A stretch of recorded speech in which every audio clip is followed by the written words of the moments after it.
ఆంధ్రప్రదేశ్లో 25 లోక్సభ నియోజకవర్గాలు ఉన్నాయి.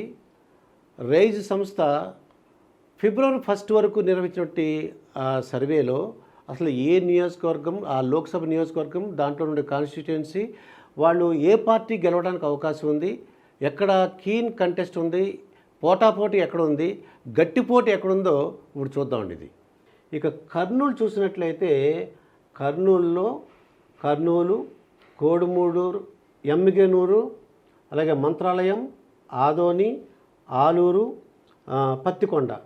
ఈ కర్నూలు చూసినట్లయితే కర్నూలు అసెంబ్లీలో కీన్ కంటెస్ట్ ఉందండి. ఇది గట్టి పోటీ ఉంది, పోటాపోటీగా ఉన్నాయి. అలాగే కోడుమూరు కీన్ కంటెస్ట్ ఉంది, కానీ వైఎస్ఆర్సీపీ. ఎమ్మిగనూరు కీన్ కంటెస్ట్ ఉంది, ఇక్కడ ప్రస్తుతం చెప్పలేని పరిస్థితి అండి. ఇది మంత్రాలయం కీన్ కంటెస్ట్ ఉంది, కానీ వైఎస్ఆర్సీపీ గెలవడానికి అవకాశం ఉంది. ఆదోని కీన్ కంటెస్ట్ ఉంది, అలాగే ఆలూరు కీన్ కంటెస్ట్, వైఎస్ఆర్సీపీ గెలవడానికి అవకాశం ఉంది. పత్తికొండ వైఎస్ఆర్సీపీ గెలవడానికి అవకాశం ఉందండి. ఇది